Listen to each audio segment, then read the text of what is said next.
ರಾಜ್ಯ ಸರ್ಕಾರದಿಂದ ಹಣಕಾಸು ಇಲಾಖೆ ಹೋಗಿದೆ. 32 ಜನ ಸಿಬ್ಬಂದಿಗಳನ್ನಂಥ ಒಂದು ಟಾಸ್ಕ್ ಫೋರ್ಸನ್ನು ಅರಣ್ಯ ಇಲಾಖೆಯವರು ಸಿದ್ಧಪಡಿಸಿ ಕೊಟ್ಟಿದ್ದಾರೆ. ಅರಣ್ಯ ಇಲಾಖೆ ಮನೋಜ್ ಕುಮಾರ್ ಅವ್ರ ಜೊತೆಯಲ್ಲಿ IAS ಅಧಿಕಾರಿ ಅವ್ರ ಜೊತೆ ಮಾತಾಡಿದೆ. ಅವ್ರದ್ದೊಂದು ಅನುಮೋದನೆ ಆದರೆ ನಾವು ಆನೆ ಮೇಲೆ ಕಣ್ಗಾವಲು ಇಡಲಿಕ್ಕೆ ಮತ್ತು ಜನರ ಹತ್ಯೆ ತಡೆಯಲಿಕ್ಕೆ ನಮ್ಗೆ ಅನುಕೂಲ ಆಗುತ್ತೆ ಅಂತ ಹೇಳಿದರು. ಫೈನಾನ್ಸ್ ಇಲಾಖೆಯ ರೇಜು ಅವ್ರ ಹತ್ರ ಕೂಡ ಮಾತಾಡಿದ್ದೆ. ಅವರು ಆದಷ್ಟು ಬೇಗ ಅದನ್ನು ನಾನು ಕ್ಲಿಯರ್ ಮಾಡಿ ಕೊಡ್ತೇನೆ ಅಂತೇಳಿ ಹೇಳಿದ್ರು ಬೆಳಿಗ್ಗೆ.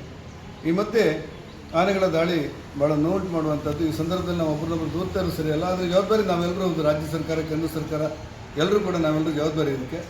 ಆದರೆ ಇದರಿಂದ ರಾಜ್ಯದಿಂದ ಪ್ರಸ್ತಾಪನೆಯನ್ನು ಅಕ್ಟೋಬರ್ ಕಳಿಸ್ತಾ ಇದ್ದಾರೆ. ಒಂದು ದೊಡ್ಡ ಸಮಗ್ರವಾದಂಥ ಪ್ರಸ್ತಾಪನೆಯನ್ನು ಕೇಂದ್ರ ಕಳಿಸ್ತಾ ಇದ್ದಾರೆ.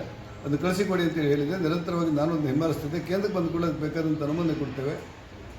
ಈಗಿನ ಸುದ್ದಿ ಪ್ರಕಾರ ನಮ್ಮ ಅರಣ್ಯ ಇಲಾಖೆ ಅಧಿಕಾರಿಗಳು ಸರ್ ಈಗ ನಾವು ಈ ಪುಂಡಾನೆಯನ್ನು ಪುನಃ ಹಿಡಿದಿದ್ದೇವೆ ಅಂತ ಹೇಳಿದ್ದಾರೆ. ಇವತ್ತು ದಾಳಿ ಮಾಡಿದಂಥ ಆನೆಯನ್ನು ಏನೇ ಆದರೂ ಮತ್ತೊಂದು ಆನೆ ಬರಬಾರ್ದು ಅಂತ ಏನಿಲ್ಲ.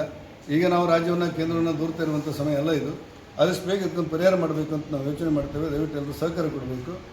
ರಾಜ್ಯದಿಂದ ಏನೇನು ಪ್ರಸ್ತಾಪನೆ ಹೋಗಿದೆ ಅದಕ್ಕೆ ಕೇಂದ್ರದಲ್ಲೂ ಕೂಡ ಅನುಮೋದನೆ ಕೊಡ್ತೇವೆ.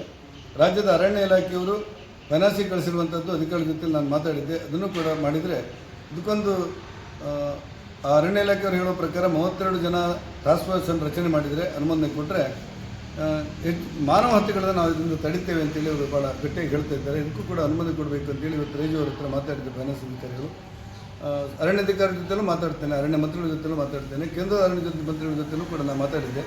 ಇದಕ್ಕೆ ಆದಷ್ಟು ಬೇಗ ಒಂದು ಪರಿಹಾರ ಕೊಡ್ತೇವೆ. ದಯವಿಟ್ಟು ಸಹಕಾರ ಕೊಡಬೇಕು ಅಂತೇಳಿ ನಾನು ವಿನಂತಿ ಮಾಡ್ತೇನೆ.